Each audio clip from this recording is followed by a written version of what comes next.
each day. Where there's a will, there's a way. Having a little bit of fun. Hey, yo, welcome to the New York version of the Daily Reflection. I have ice in my mouth, so it isn't working. So, yes, Daily Reflections. It's Wednesday, which is good because I'm doing Wednesday stuff. February 17th, 2021. If you guys are watching, please say hello. Let me know that you're here, whether you're watching the live version or the rewatch. Please let me know. Got a topic? Like if there's something that you'd like me to talk on or may cover a little bit more in depth, I'm always happy to do stuff like that. So let's get started with today. All right. So I wanted to talk a little bit about, well,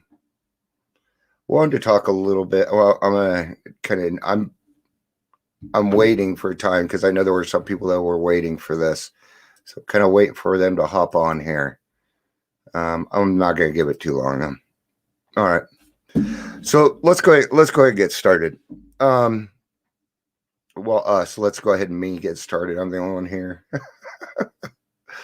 It's because it's 1:15 in the afternoon. People are very, very busy. So if you're watching the rewatch, please say hi. Anyway, so let's get started here.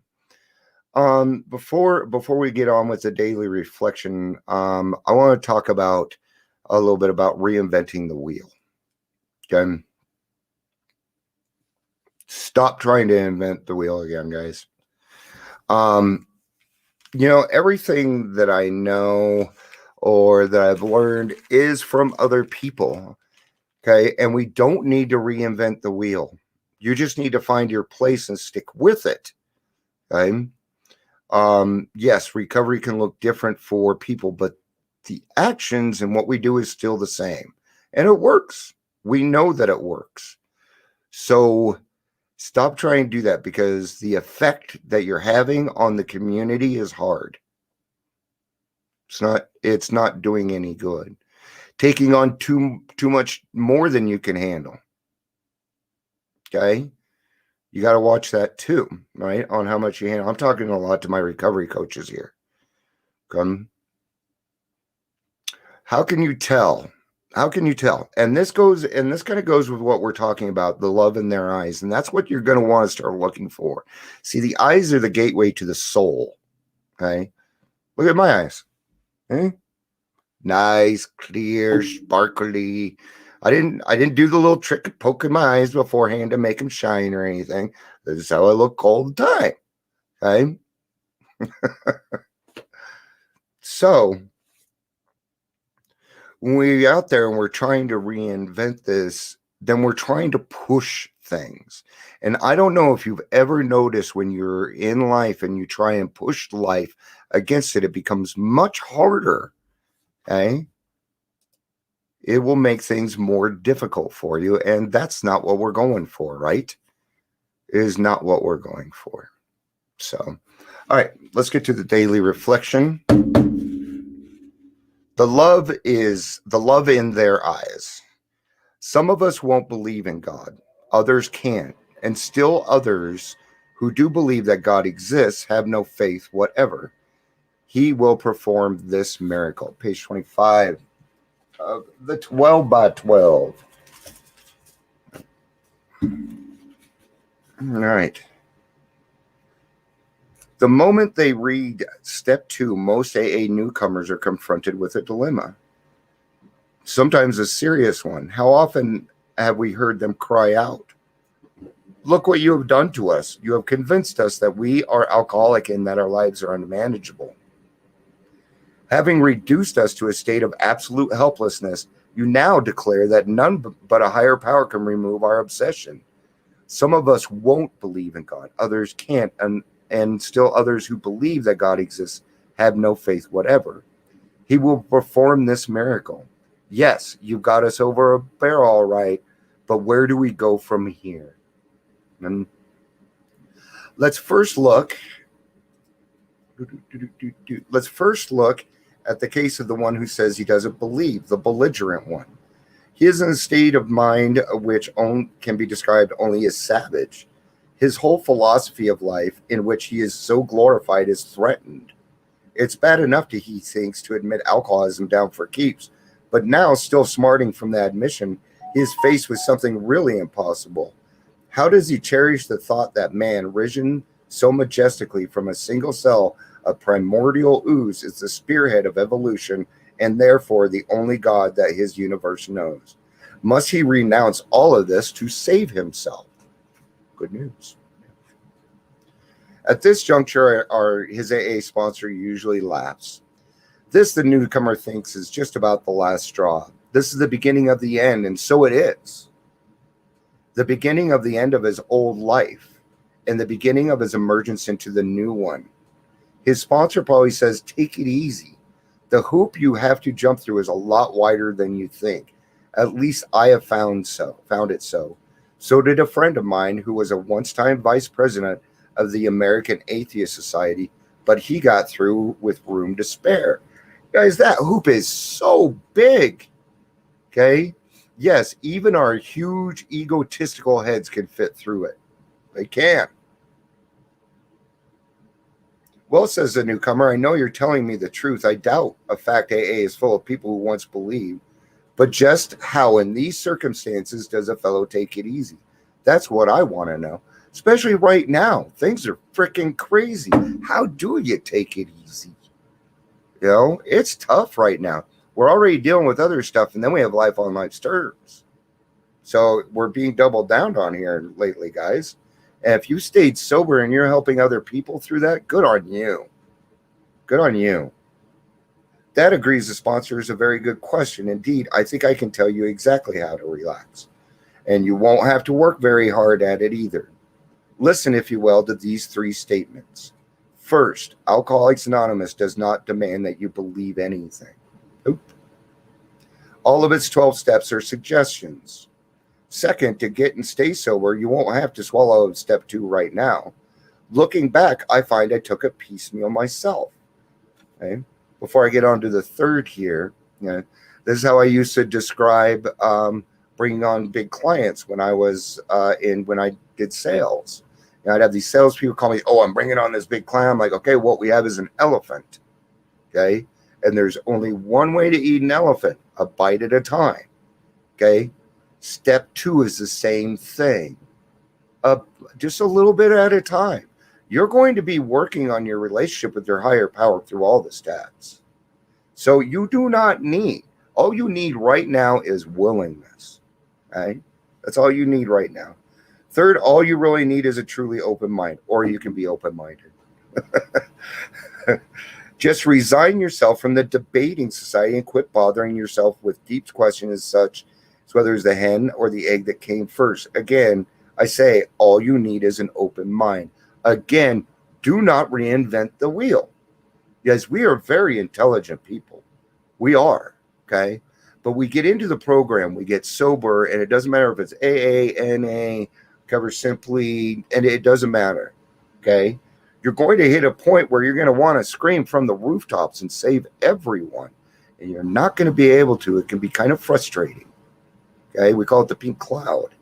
And this is where people come out, oh, AA didn't, blah, blah, blah. You know, if you put down AA or if you put down anything in order to improve your situation, you're wrong. I'm wrong. Period. Yeah. One bite at a time, Mark. Yeah, I have a lot of things that, yes, I use a lot of my sales stuff in this. I actually use some of my sales techniques to get clients to open up, like the Jerry Maguire. Help me help you. I use that a lot. The sponsor continues, take, for example, my own case. I had scientific schooling. Naturally, I respected, venerated, and worshiped science. As a matter of fact, I still do. All except worship part. Time after time, my instructors held up to me the basic principle of all science progress. Search and research again and again, always with an open mind. When I first looked at AA, my reaction was just like yours. This AA business, I thought, is totally unscientific. This I can't swallow. I simply won't consider such nonsense. Then I woke up and I had to admit that AA showed results, prodigious results. I saw that my attitude regarding it had been anything but scientific. Yeah, it wasn't. It was a dream fucking world that you were living in. I was. Hey, Gary. Good to see you. And fitting stuff I'm going through right now. You got it, bud. Love you, Gary. It's good to see you, dude. Then I woke up. It wasn't AA that had closed my mind. It was me. You were closed-minded before you even heard of AA, right?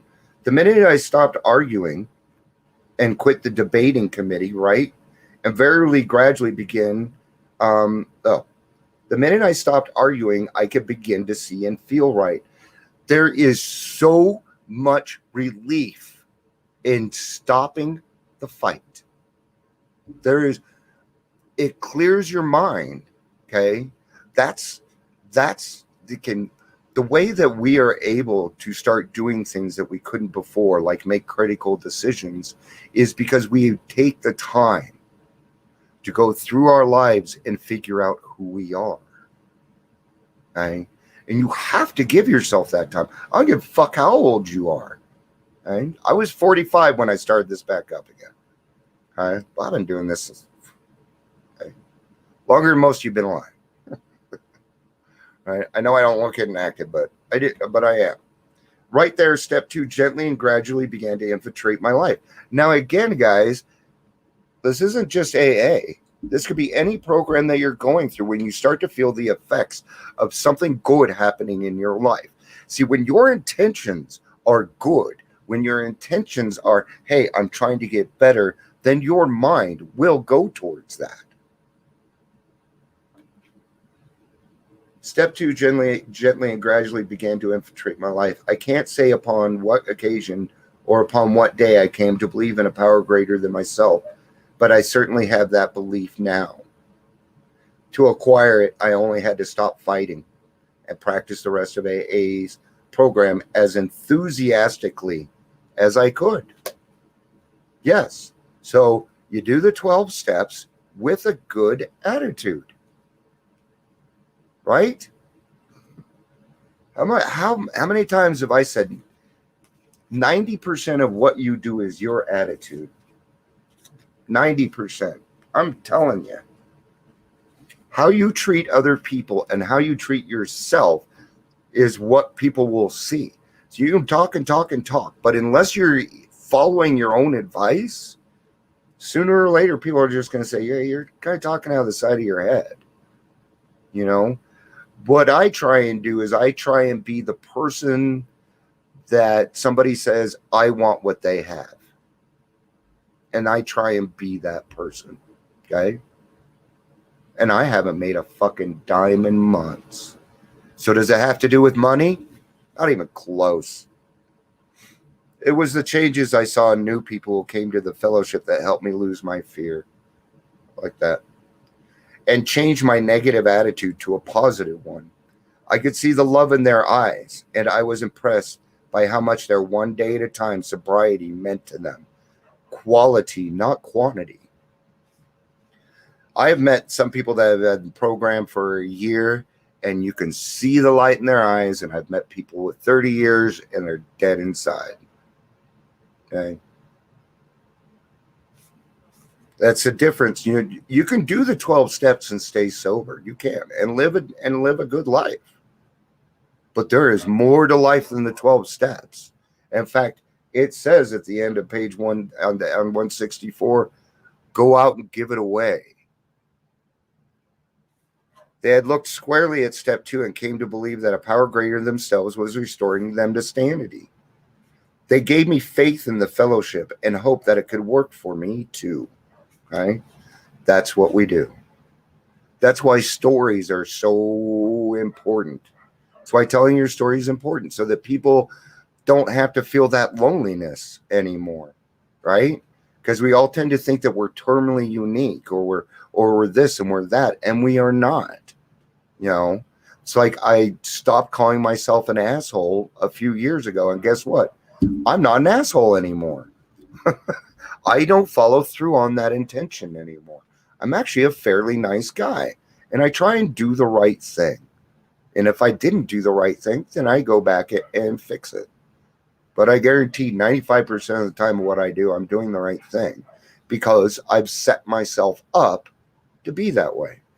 I found that God was a loving God, not the punishing God I feared before coming to AA. I never knew the fear God. My parents, we didn't have much of a religious background. Grew up Mormon. I'd say the most that I got out of the Mormon religion was my primary colors. I remember those. So, okay, my thing was I was afraid God wouldn't want me back. That was my fear. After what I had done for his children, I felt so horrible. I'm going to tell you something. He let me come back. And if he let me come back, I can tell you, you haven't done anything that I probably haven't done. That gave me faith in the fellowship and hope that it could work for me too. I found that God was a loving. I also found that he had been with me during all those times I had been in trouble before I came to AA. I know today that he was the one who led me to AA, and that I am a miracle. Every single one of you sitting here listening to me and stayed on here, you're a miracle, whether it has to do with drugs or alcohol or not. Okay, good on you. Kudos. Why? Because you're trying to make your life better. You understand that, it isn't about perfection, but it is about progress. And God loves to watch us progress. Imagine your own children. Imagine people that you love growing and getting better. Doesn't that make you feel good? So just imagine what it feels like for God to have millions of people doing that. The human mind is extremely powerful, guys. And when you have the thought process of 10, 15, 20 people on the same thing, you'll find miracles begin to happen. So, all right, that's what I got today. 3 minutes over. Gary, thanks for being here, man. I love you, dude. I'm praying for you. Mark, keep up the good work. Keep it up, man. I'll be back tomorrow for daily reflection. Love you guys. Peace out and have a day.